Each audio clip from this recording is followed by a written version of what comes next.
Hello, Twitch. We're back. Let's find another awesome track. Maybe Ribbon Girl. Yeah, let's go with Ribbon Girl.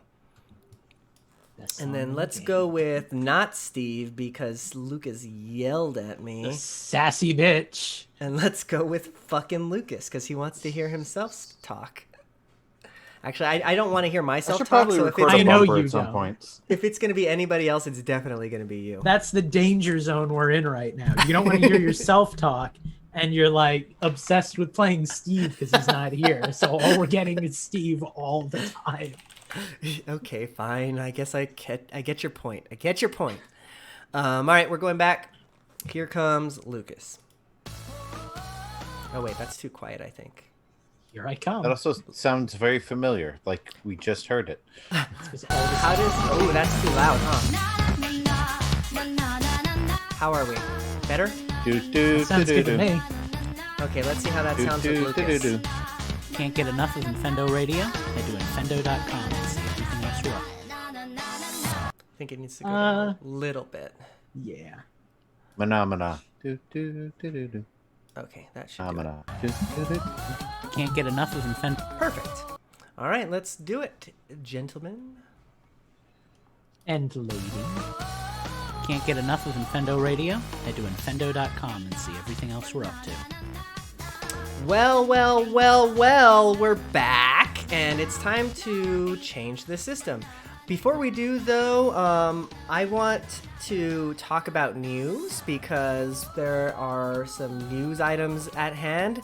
Mainly Pokemon. I don't know if there was anything else news that you guys wanted to touch on first, because I'm guessing that most of the news is going to be Pokemon Unite. But, yeah, what you guys got news-wise other than Pokemon, if anything? Pokemon Unite! Yeah, so the only other real news I've got coming out of the woodworks these days is that SpongeBob Battle for Bikini Bottom Rehydrated came out yesterday, and no it's gotta one be the talked best about remaster subtitle ever.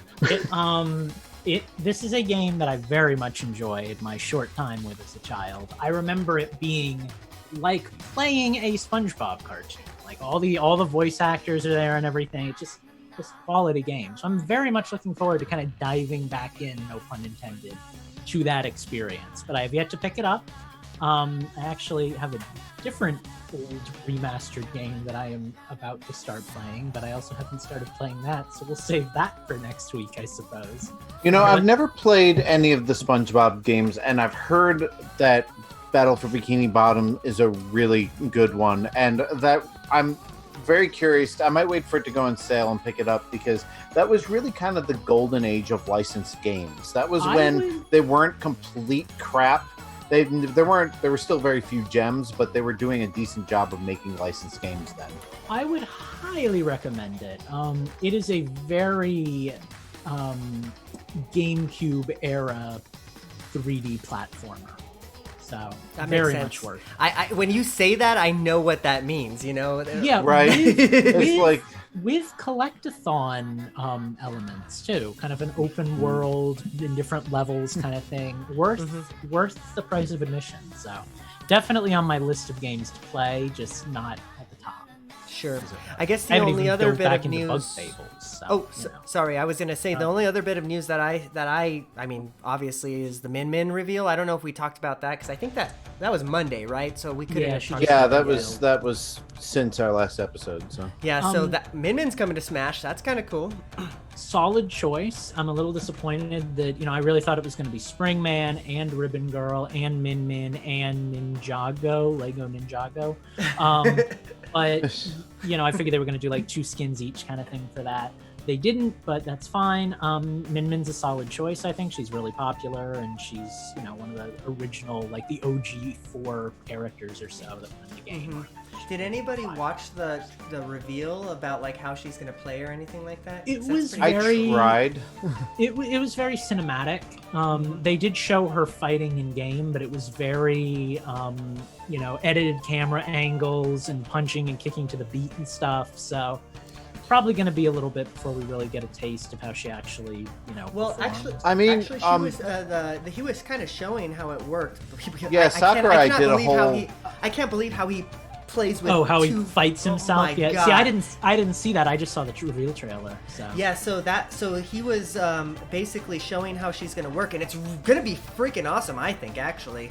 So what she instead did- of With each DLC character, they get more technical. It's totally. almost to the point. It's like when you add expansions to a trading card game, you risk like breaking the original set because there's like Mario, Link, Samus. They're all so kind of simple and bare bones, and all of these DLC characters are like super technical. Well, this Right. is all very interesting, but for those of us who don't know how she plays, I would love to hear it. So basically how it's going to work is she's not going to play like a traditional Smash character where A is like, your regular attack and B is your special move.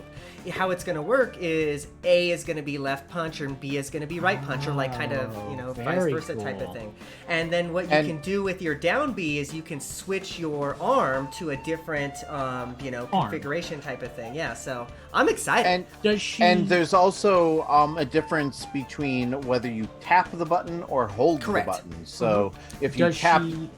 if you tap, she kicks. Does she have a way to one of Min Min's signature things, and the reason she was a fun character to play as in ARMS, is when you would charge your attacks, her left Yep. arm would become dragon, and it would Yep. have a permanent charge until she took damage. That So carries how? over So into you can Smash. you can charge your dragon. You can charge all of the arms, but you can charge your dragon punch, and what that one does specifically is it shoots out the laser at the end. So yeah. But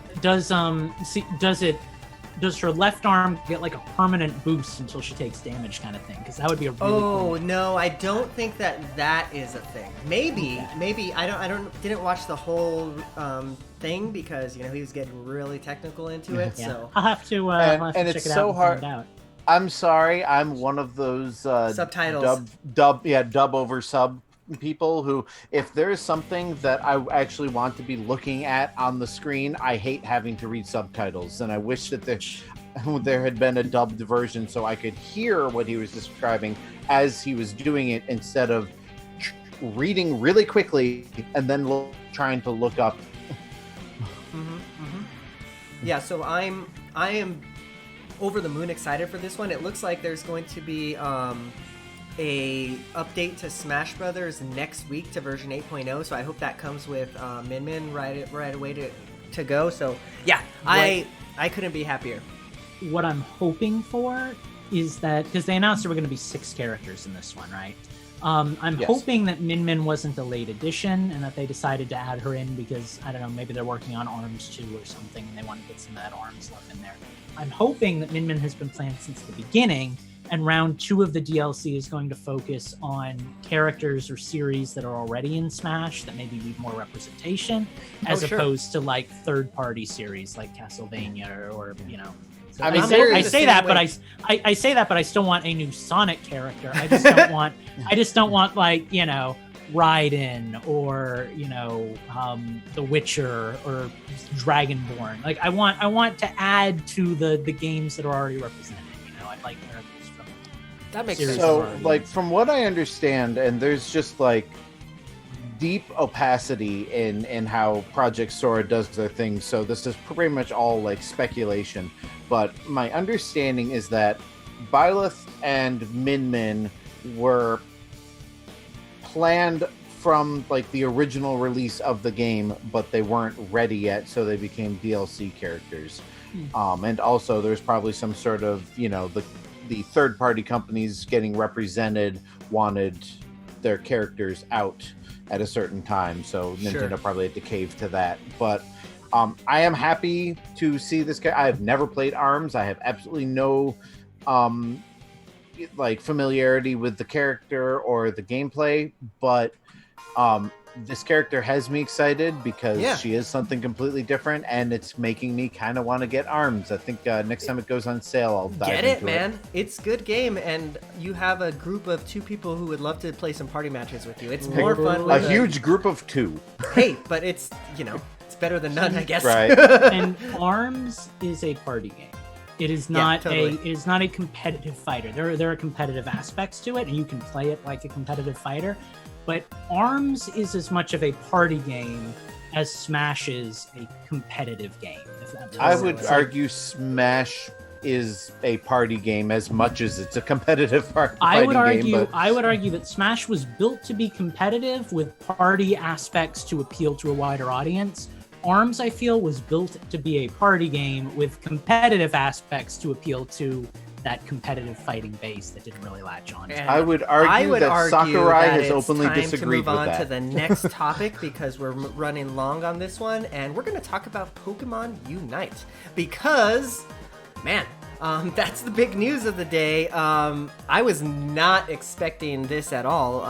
What do you guys? This is honestly the first time hearing of it. So if you said you were expecting it, you were a dirty liar. So for those of you who are just hearing about it now for the first time, it is a MOBA. Which what would you like? League of Legends, right? League of Legends or Dota is a good example of that. Yeah. So yeah. So yeah, that's a Pokemon themed MOBA is coming to Switch. God, I really should have done more research on this. I assumed Switch, but for all I know, it's a mobile thing. No, it is coming to Switch. Yeah, okay. Switch. Yes. Yeah. So that's super exciting. I have never been able to get into MOBAs, mostly just because it takes a lot to get me into a genre I'm not interested in, especially a genre that's notoriously free to play, which we all know is just code for pay to play.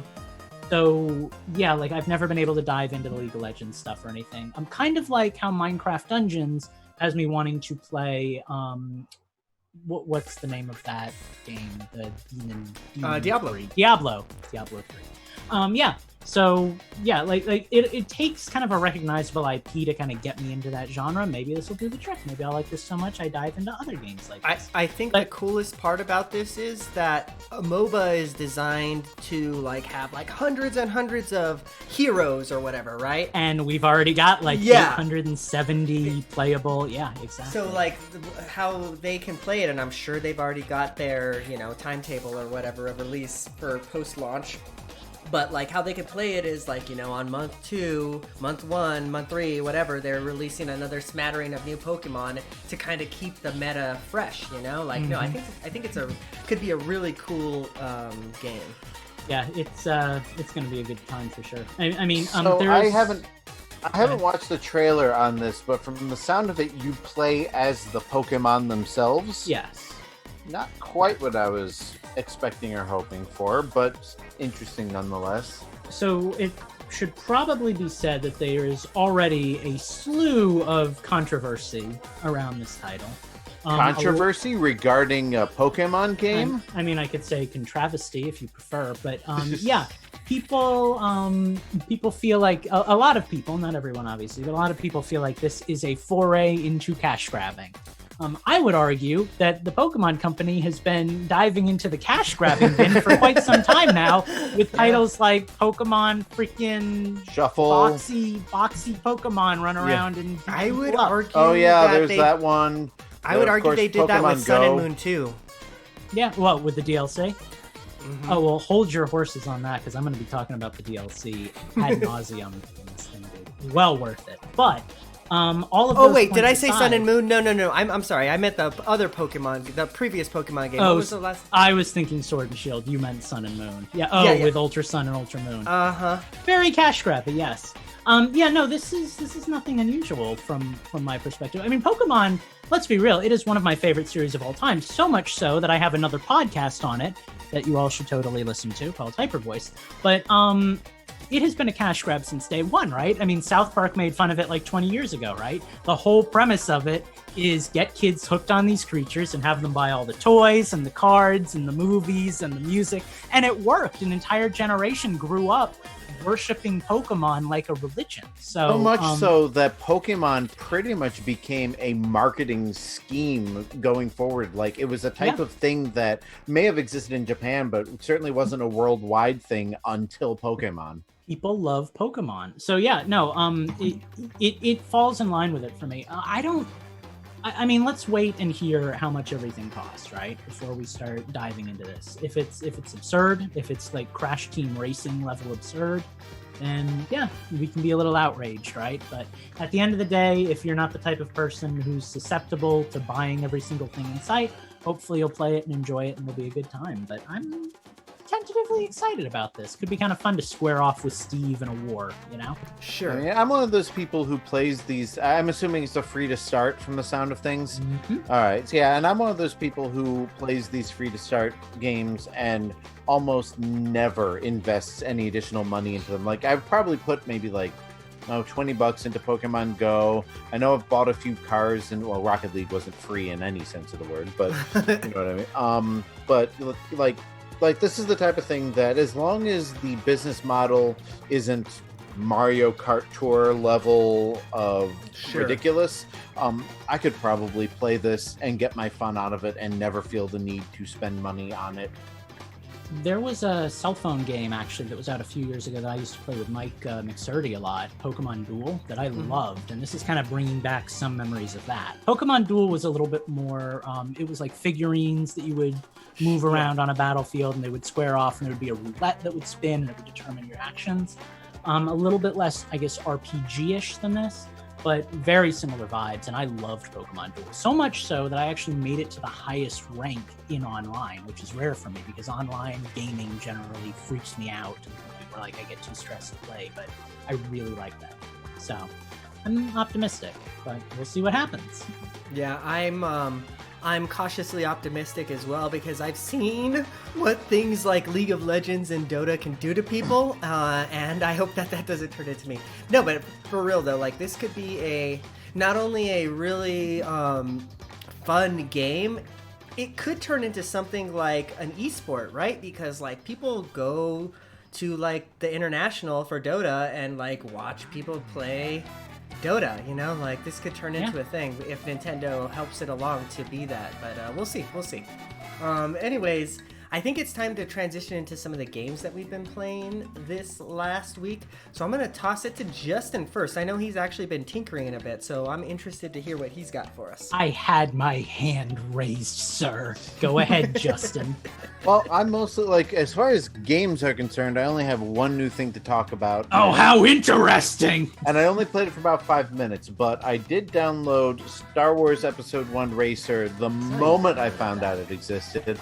I loved this game on the N64. I loved it so much, I bought it again on the Dreamcast, which actually was kind of a disappointing port because it was literally just kind of like a ROM dump of the N64 version, terrible mono sound and all, just up-resed. And unfortunately, that's basically all this is. But on the plus side, it's only $15. It's downloadable. It's in widescreen in HD, and it plays exactly like it did back in 1999. And this is like, if you want an F-Zero fix, this is a pretty close approximation. This game is super fast, super technical, gets pretty challenging towards the end. One of my favorite things about it, and I had forgotten about this aspect until I played it today, it's not just a hold accelerator and turn left and right. There's actually a kind of a throttle and some strategy to how you use it. If you push forward on the joystick, you will go faster, but of course your range of motion is not as good. If you pull back on the joystick, you'll slow down a little bit, but you'll be able to take turns sharper. So there's some strategy in how you control your pod racer. And like, it's not a, I mean, back in the day, this was a beautiful game because there was just so much stuff and it was going by so fast. Obviously now that doesn't survive, but when you up-res it to 1080p and 60 frames per second, it kind of balances out in graphical quality. This is probably going to be one of those games that I'll turn on and play for, 5-10 minutes every once in a while, just to get in a race or two. But I think it's definitely going to be worth the $15 I spent on it. If it doesn't sound like your thing, I would still recommend it, but maybe wait for a sale. I'll have more to say on that next week. Mostly what I want to talk about are things, including these things that I'm wearing. I spent a little. I got a little bonus money at my job a while back, and didn't know what I was gonna use it on, and finally decided I want new earphones for gaming. So I went on Amazon and I bought these.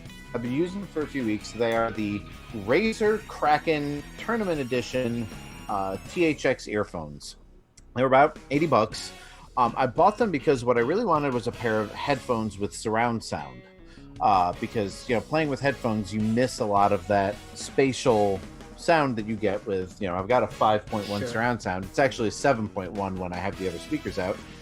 And I miss having that because most of my gaming is done at night when the kids are asleep and my wife's sitting on the couch behind me.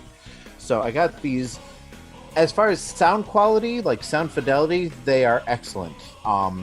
Like sounds are very crisp. I find a lot of cheap headphones get a little too bassy and mellow, and I love a lot of bass, but every once in a while you need some of those high, some high-end sounds to really kind of pull it all together, and these have that. They have a really good dynamic range. Playing Red Dead Redemption and hell, even Animal Crossing, like you get a real sense of space and environment with these things on. The main downside I found is as far as the surround sound aspect of them, you have to use an adapter, and the adapter has to be compatible with the system you're playing it on. So unfortunately, it doesn't work on the Xbox One. Definitely doesn't work on the Switch. I was gonna say not the Switch. I don't know if it would work with PS4. It's pretty much just a PC only sort of USB aspect. adapter or something. Yeah, it's a USB adapter that does the whole like 5.1 discrete channel spacing. I haven't noticed whether it does a matrix surround sound or if it just kind of uses what do they call it? I can't remember the term for it, but the sound where basically two speakers make it sound like surround sound. But I mean, they sound good. They're comfortable. They have a microphone, so it's useful for when I'm talking on the phone. I would recommend them if you're looking for a pair of good earphones. Also, they have a microphone thing on them, so you can plug them directly into your Switch and use it for voice chat for the games that support it. That's cool. The other bit of swag I got recently is this little beauty. It is an official gold N64. I bought it off of eBay. It is from Japan, which means it cannot play North American cartridges. Luckily, I have a good friend with a 3D printer, thank you Shinazi One, who printed out a region-free cartridge base for me. Took this thing apart this afternoon, swapped it out, put it back together, and I now have a region-free, genuine gold N64. The reason I got it was the N64 I had, which was like the translucent blue, was having issues where the audio was not coming through.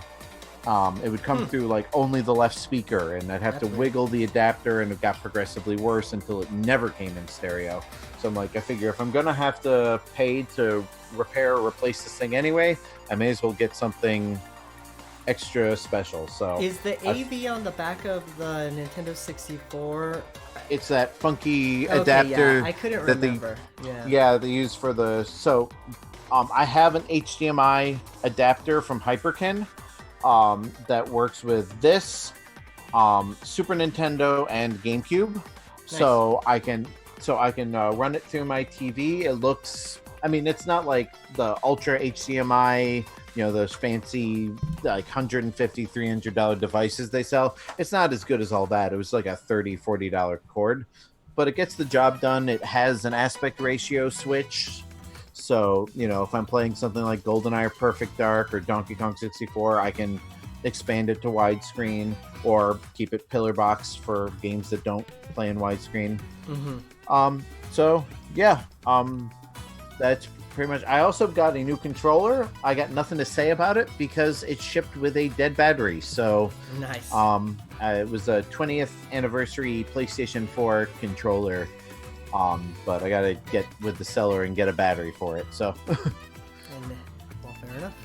Well, all right. Well, then, Mr. Lucas, I think I'm going to go first. No, just kidding. Why don't you tell us what you play? Well, speaking of PlayStation 4, actually a little news I forgot to mention because we are a Nintendo podcast, is Crash Bandicoot 4 got announced last week. So that's exciting. I know the person who should be most excited for that isn't actually here right now. But Sure. And the world let out a universal why. Hey, Crash Bandicoot's pretty popular, dude. And they're kind of retconning the entire series by capping it at 3 and starting over. So that's kind of interesting. Kind of pulling a Terminator. So it's kind of cool to see how they do with that. But first indication, it looks pretty good. Also, a little bit of breaking news that I forgot to mention during the news segment that comes to us from our producer, Brian, is that Vault Boy has been added as one of the costumes in Smash Ultimate for your Mii Gunner, along with a few others. I'm most excited about Callie and Marie. We've got Vault Boy. We've got Tenhachi or someone from that Tenhachi from Tekken. Yeah, that's the one. And there was someone else. Lego Ninjago from ARMS. So yeah, he's going to be a Mii Brawler, I think. So that's cool. But moving on to the games I have been playing, because I have been playing 2 of them. And one of them is kind of interesting, and the other one is super interesting. First one is ARMS. I picked that up again today. And that's kind of why we're listening to ARMS music today. It's still a really good game. I still really like it, and that's about all I've got to say on it right now. Better with friends, but a good game. The other game I've been playing, which you should have guessed, is Pokemon Sword and Shield and the Isle of Armor DLC that came out. Ooh, I really like that game, guys. I really like Pokemon Sword and Shield. In fact, I think it's the best Pokemon game. I haven't gotten back into it since the DLC launched, but I've been itching to. I've been itching to. May I make a recommendation? Hold on, I have to ask a question. I have to ask. How is the wild area-esque thing in the game? Is it wonderful? Oh, yes! Okay, in fact, I won't spoil anything for you, but there seems to be a one-time event that happens at the beginning when you first go in, where you see a Pokemon off in the distance that you can reach, and just the scale of it is so fantastic. It's get this game. It's really nice. It's fun to see. It's fun to see Pokemon that you weren't expecting running around the wild area. They added, only in the Isle of Armor, unfortunately, but they added the ability to have your partner Pokemon follow you around. So you can have a Pokemon out with you running around, and it levels up their friendship meter and everything, which is super fun. Right. I highly recommend. So when I did it, I got a team of fighting Pokemon together. I decided, okay, Isle of Armor, the dojo, I'm going to do a fighting. This is going to be like a movie, right? And I'm going to have all fighting Pokemon. Sure. Best decision I could have made, because in Sword, your rival uses poison types, and in Shield, in Shield, your rival uses psychic types. So either way, you're at kind of a disadvantage. The Sword rival is amazing, by the way, Clara. Super fun personality. But if you're going to play this DLC, don't go in with a group of level 100 Pokemon unless you're just interested in obtaining the data and moving on. Mm-hmm. If you want it to feel like an extra 5-hour plot added on to your game, go in with Pokemon at about level 60, and you'll be experiencing a story and battling a rival and battling the master and getting your Cubfu and everything. I'm glad you said that, because I was a little bit worried about the DLC for just that reason, right? Because I have a crap ton of Pokemon that are one shot kill anybody type of thing. That's the way you want to do it. So what about somebody like me who will just end up buying the whole package and playing it from the beginning with the DLC included? Am I going to lose something? I don't know how the scaling works, but I've heard that the Pokemon are at a lower level. If you're at a lower level, it's all based on your badges, so you should be good to go. I would just recommend you don't go in with Pokemon above level 60. If you beat the game and everything, you're pretty much ready to go after the post-game into the island. Don't farm or anything. Sure. And this game makes it extremely easy to level up, because there's experience candies and you can feed your Pokemon and just boost them so fast. Right. But yeah, there's a lot of really cool stuff in it too. It's super easy to get Watts now, which is nice. It's a lot easier to get those rare balls that used to be apricot balls in Johto. Still hard, but easier. You can actually get them with a lot of luck. I've gotten one so far, and it was a heavy ball, so whoop-de-doo. There's also this is more technical stuff, but we haven't had a chance to talk about this on Hyper Voice yet, so I kind of figure I'll bleed in a little bit. There is somebody on one of the islands you can swim to that will actually lower all of your Pokemon's, they're called EVs, effort values, basically all the stats that you've gained. Yeah. So if like you wanted to build a Blastoise with perfect attack and perfect speed, right? But his stats are all messed up because you played the game like a normal person and you fought all different kinds of Pokemon. You can talk to her, you can pay her some watts or whatever. I forget how much you have to pay her or what it is. She'll erase your stats, and then you can just go and buy a bunch of proteins. That's pretty awesome. Yeah, it's nice. Because before, the only way to do it was to chunk berries down their throats and like these rare, hard to get berry kind of things. So yeah, it's cool. They also have what Steve described aptly as a Korok mission. There are 151 hidden Diglets around the island that you have to find. I've seen memes about this Diglett. I'm up to 137, so I have yet to use a guide. I want to do it pure, but man, they're hard to find. So that's a whole thing. It's just a nice time, and it's fun to be in a new environment. It feels very organic. The wild area was just kind of a field.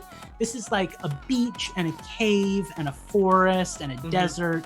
You know, there's a lot to explore, even though the total area isn't huge. So I'm very happy with it. I'm having a great time. Looking forward to seeing what the next one has in store. I'm excited to play Pokemon Sword and Shield again with my new Pokemon that I've transferred over to Pokemon Home, because I don't think I can transfer all of them, obviously, because some of them won't transfer over. But the ones that I can transfer over from, from Pokemon Go to Pokemon Eevee to Pokemon Home, those are the ones that I want to take to Sword and Shield with me. Oh, yeah. And they've added about 100 new Pokemon in this pass. There's supposed to be, God, I think our final count was about 200, more than 200 in the total DLC. So I guess a lot of them will be coming during the Crown Tundra.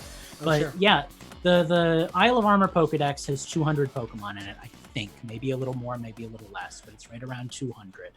And I would estimate probably about 100 of those are new. So it's nice. Some fan favorites are back. Staryu, Starmie, Chansey.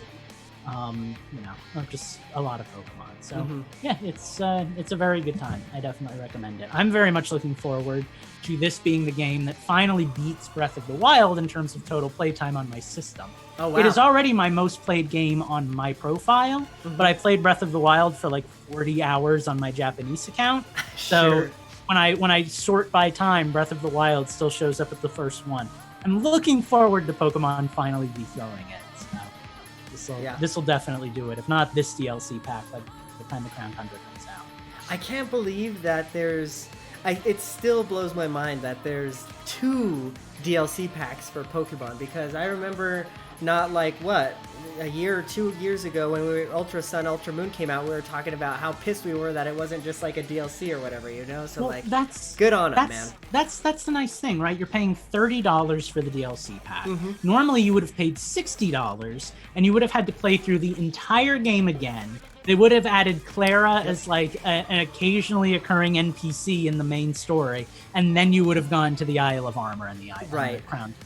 And you would have had to beat the entire game a second time. I was going to say, and you'd have to start over from Pallet Town or wherever, Yeah, so it's exactly. No, it's nice to see them finally kind of embracing the future a bit, and starting to embrace console gaming too. Yeah, that's really been an area they've never touched. So I think a lot of people gave this game a lot of slack or flack, I guess. Not slack. For not innovating enough. But I think when you really look at it with that perspective, that this is like all new territory for these guys who really have stuck to handheld gaming since like I was 4 or 5 years old. Sure. It's a big adjustment, I mean, like, it would be like asking me to start working on something in 3D. I have no idea how to do 3D gaming, like I've never delved into it. Right.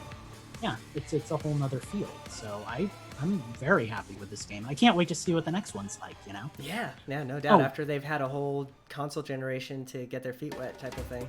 Terribly sorry, sir. I know you have to go, and I know we're running extremely late tonight. But one more little piece of news that I read that I found really interesting. Yes. I read an interview with the marketing director over at Sega of America, and he had divulged that one of the things that the Sonic team is doing now is they're actually going to start taking more time to develop their games. They've said that, you know, those that year after year after year Sonic game craze when I was in like high school. Oh yeah. They said that really contributed to a lack of quality in a lot of the games, so they want to put more time into it. So they were going to have an announcement at South by Southwest.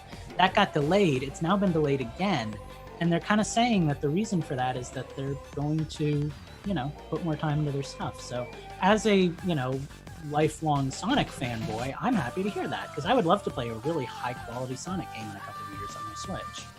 Yeah, I mean, you know, we got a taste of that with Mania, right? But like, yeah, no, it'd be nice to get back to like well, I don't even know what the benchmark is for like a 3D Sonic, but I always think of like Sonic Adventures as being that, you know, like to get back to like that type of. Yeah, it'd be, or even something like Colors, you know, just something that feels polished and solid, and you know, you can say you're playing it and be proud of it, kind of thing. So Sure. good on them. I hope they stick to it, and I hope it works out well for them.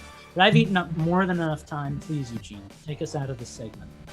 Yeah, I mean, I don't really have a whole lot to contribute because we've kind of covered a lot of the stuff that I've been doing, because really, it's all Bug Fables, trying to finish that one up. I haven't even touched it again. I've slowed down on that one a little bit, and I don't know why. I still like it a lot, but I don't know. It's just a time and place thing maybe for me. I have a thing that I think I figured out with that. Maybe it's the same for you. I expect so much from it, and I want it to be so good that I feel this need to invest like 100% in it.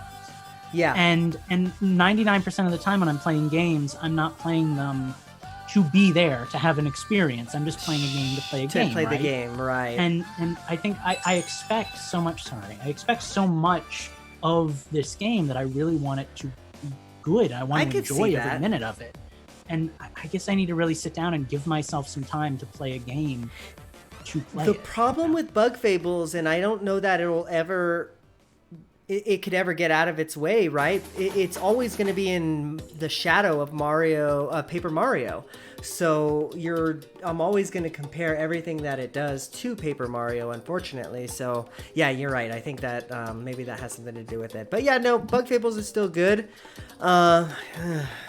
Spent more money in Pokemon Go. I'm not proud of it, but I did.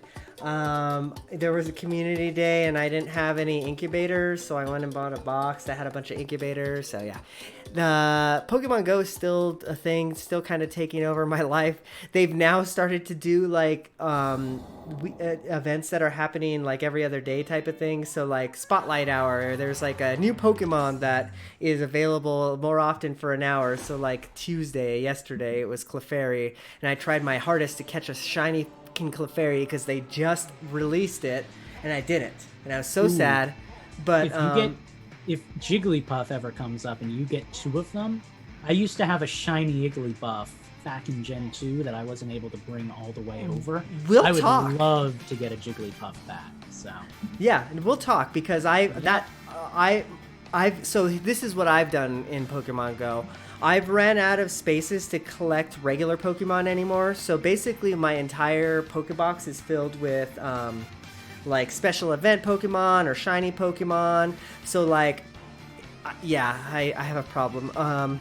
I don't know what to do, Lucas. It's I don't know why this Pokemon game is the one that's caught its hooks into me, but I can with swords. So. Yeah.